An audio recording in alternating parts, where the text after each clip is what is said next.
Hello students! It's now time to learn and explore life with technology and livelihood education. I am your TLE buddy, Teacher Jeff, and you're watching DepEd TV. HI and ICT, I'm here. Sir Jeff, your TLE buddy.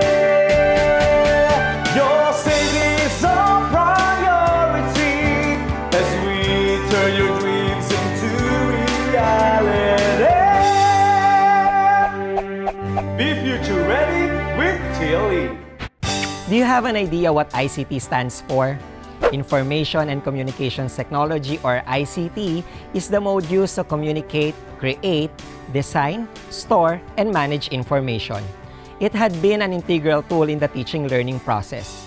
But ICT does not only end inside the four corners of the classroom, because in today's era, access to the internet is already available to individuals, companies, schools, and other organizations in gathering and sharing information. As technology spread around the globe, it is also important for a person to use these ways with great safety, responsibility, and appropriateness. So you should know how to distinguish what is acceptable and safe and what is not. Learning the basics about Wiki and blog could not only help you tremendously in doing your research and ensuring help in the community of getting reliable information, but it will also help others in the same manner. Together, let us be excited to learn a new lesson that would broaden our knowledge about ICT. In our previous episode, we discussed that needs are basic necessities of people such as food, clothing, and shelter, while wants are goods that people desire or wish to have.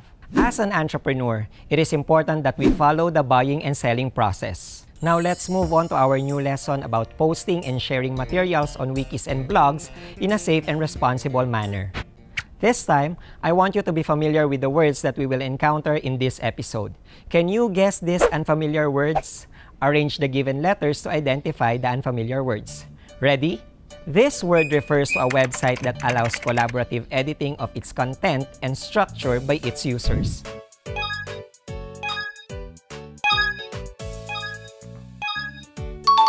And the first word is Wiki. This word is a global computer network providing a variety of information and communication facilities, consisting of interconnected networks using standardized communication protocols.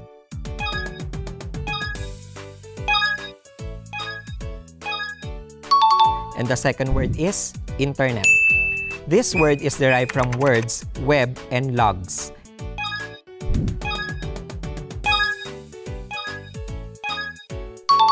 And the third word is blog.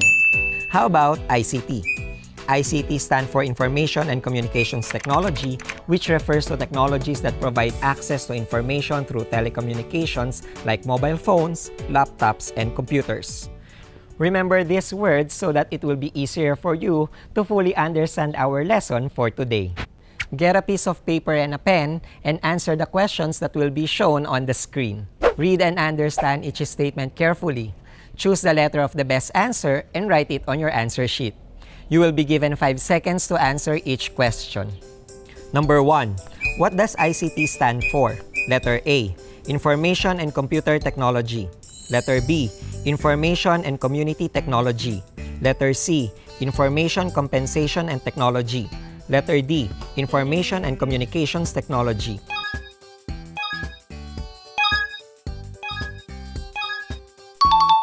Number 1, letter D, Information and Communications Technology. Number 2, what is the meaning of Wiki? Letter A, Wiki helps to communicate effectively. Letter B, Wiki can bring nations together through the sharing of ideas and resources. Letter C, Wiki is a piece of server software that allows users to create an information database and edit freely.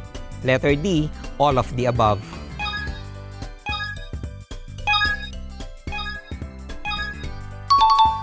Number 2, letter C. Wiki is a piece of server software that allows users to create an information database and edit freely. Number 3, what is the meaning of a blog? Letter A, it is a simple diary where people post daily events of their lives. Letter B, it is a highly social tool designed to build relationship and network. Letter C, It is a piece of server software that allows students to create an information database and edit. Letter D, all of the above.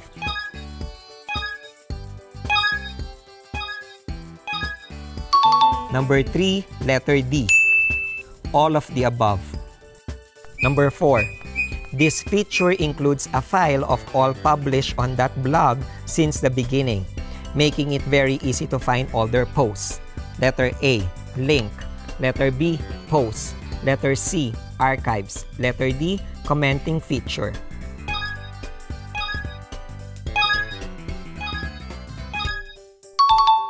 Number 4, letter C, archives.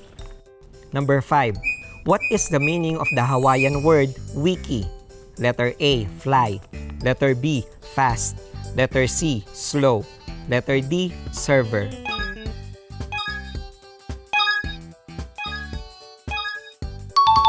Number 5, letter B, fast. Number 6, a wiki is a piece of server that allows users to blank web page content using any web browser. Letter A, link. Letter B, post. Letter C, archives. Letter D, commenting feature.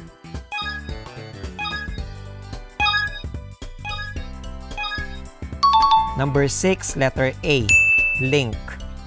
Number 7, this is something you must avoid in using wiki to avoid internet predators. Letter A, avoid sharing your identity.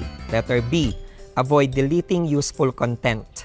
Letter C, avoid deleting without justifying. Letter D, all of the above.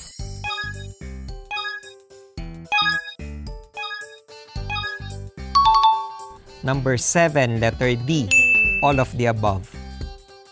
Number 8, all are examples of wiki sites except one. A, Wikipedia. Letter B, Wiki Travels. C, Wiki Species. Letter D, Wiki Animals.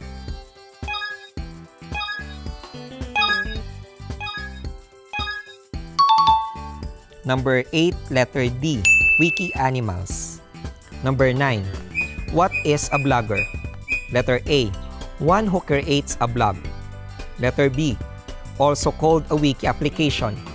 Letter C, a tool used to search website.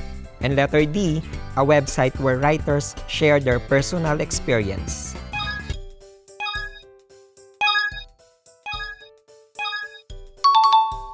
Number 9, letter A, one who creates a blog. Number 10, it is something that enables one to pass or gain admission, such as a sequence to access to a computer system. Letter A, login. Letter B, search. Letter C, password. And letter D, username.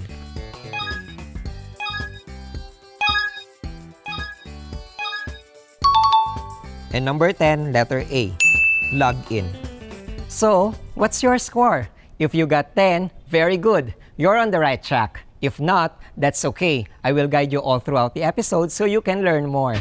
Have you ever tried to read a story online about a person who tells his or her experiences? What technology did he or she use to share his or her experiences? Here are some communication technologies that you can use to share about yourself and experiences. Can you identify some of them that you can use in your studies and in your daily living? How can you effectively use them in a safe and responsible manner? Do you know what a wiki is? Wiki is a web application that allows collaborative editing of its content and structure by its user. It supports hyperlinks and has simple text syntax that allows users to easily create new pages and cross-links between internal pages. The term wiki is actually from a Hawaiian word that means quick or fast. The most popular wiki is the Wikipedia. It is a free, open-content online encyclopedia where registered users can publish an article and anybody can edit its content. Open editing has some advantages. It allows everyday users to create and edit any page in a website, encourages the democratic use of the web, and promotes content composition by non-technical users. However, it also has its disadvantages. For example, it could allow the inclusion of unreliable or unverified web content. Wiki is different from a blog because it allows us to add, edit or delete content that is posted on the website, while blog does not allow others to modify the original material posted. Next is the proper and safe use of Wiki. Safe use requires responsibility, appropriateness, and common sense. As a learner, you should know what is acceptable and safe and what is not. Just like everything else, Wiki and the web also have risk. Here are some of the things you need to avoid in using Wiki. Make sure all personal information and passwords are kept private. Never put any contact details online and ensure passwords are difficult to guess. Be truthful in your content. Write only what is based on facts and real life and not on opinions. Avoid using foul words to people in general. Plan your Wiki content carefully. Make sure your sources are reliable. Give credit where credit is due. Never meet up with people you only knew online. Meeting someone from chat rooms and social networking sites could be dangerous. Do not open emails from strangers and unknown sources. Email and attachments may contain viruses or threats that can harm your computer. Not all information online are reliable. There are lots of information on the internet that are not true. Tell a trusted adult if anything online makes you feel uncomfortable or threatened. Here are the steps to create a wiki. Number 1. Choose a host to use from a number of paid and free wiki hosting services. Some examples are iMeet Desktop, Wikia, or Wikidot. Number 2. Click on the Start a Wikia button on Wikia Web to bring you to the Wikia creation form. Number 3. Decide on the name of your wiki. Number 4. Choose your URL or address for your site. Number 5. Describe your wiki's topic briefly. Number 6. Choose category that best describes the subject of your wiki. Number 7. Choose a theme. Number 8. Click View My Wiki. And presto, you have created your own wiki. Next, we will show you the different types of wiki websites. Wikipedia. This is free, open, and multilingual online encyclopedia where any user can collaboratively contribute and edit the article. WikiWeb. This is the oldest, most open, easiest, and fastest web-based collaborative tool in the world. Wiktionary.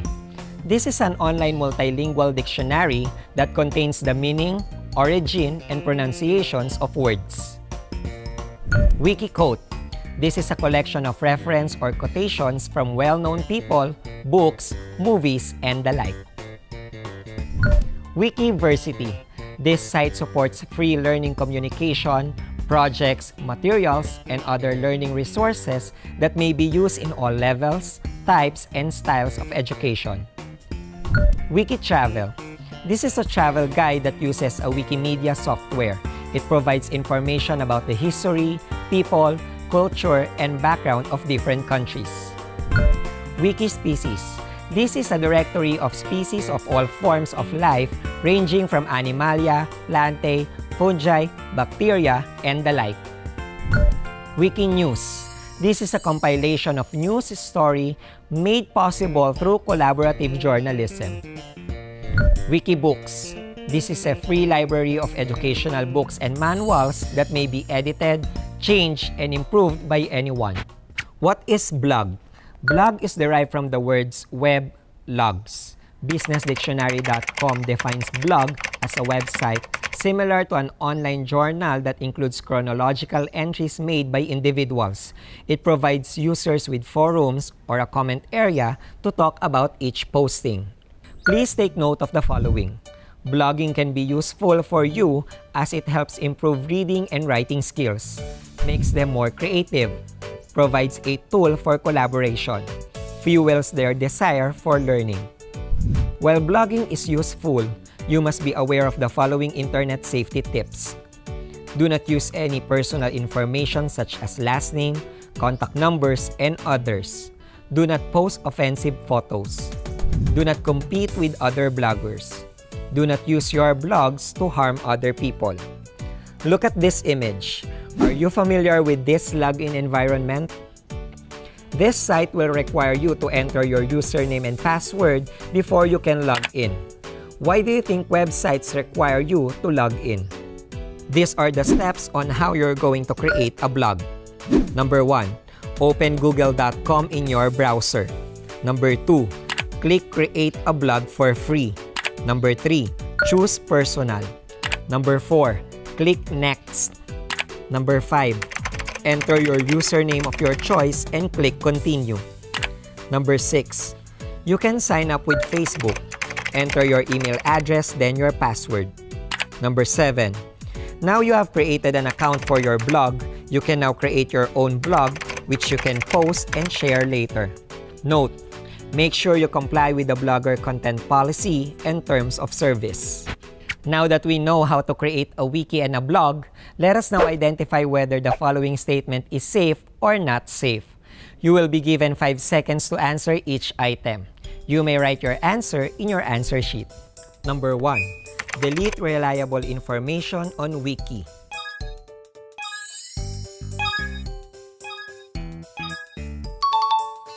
And the correct answer is not safe. Number 2. Trust all information taken from the internet.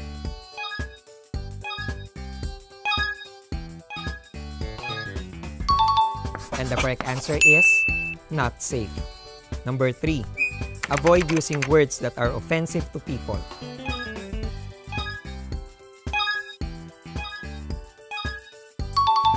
And the correct answer is safe. Number 4. Post pictures with an unpleasant caption.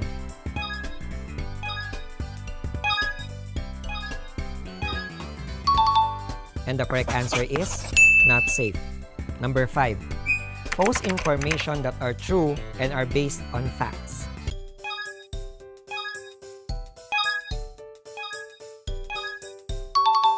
And the correct answer is safe. Number 6. Carefully plan the content for your wiki.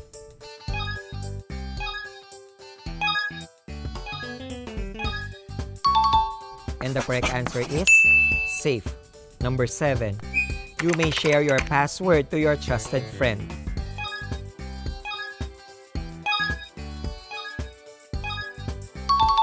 And the correct answer is not safe. Number 8. Use another person's account without their permission.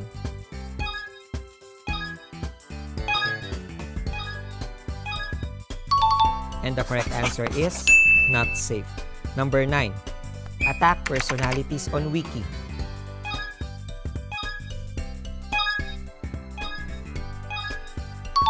And the correct answer is not safe. Number 10. Avoid leaving rude comments.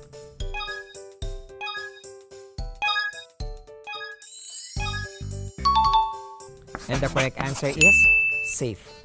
If you got a perfect score, congrats! You're doing great. If your score is 6 and above, you're on the right track. If 5 and below, that's okay. We will review this lesson on our next episode. Having online accounts has become one of our basic needs. In June 2012, the right to access the internet was declared a human right by the United Nations Human Rights Council.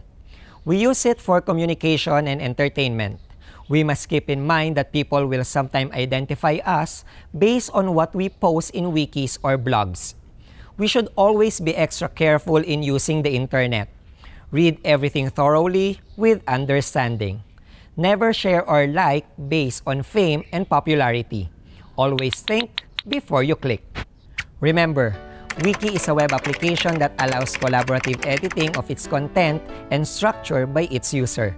It supports hyperlinks and has simple text syntax that allows users to easily create new pages and cross-links between internal pages.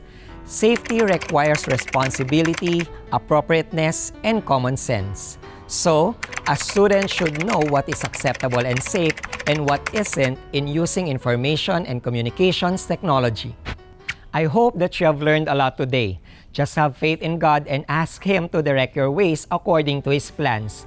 This has been your TLE buddy, Teacher Jeff, saying, be future ready with TLE. Don't forget our hashtag, #skills mo sagot ko, and hashtag DepEd TV.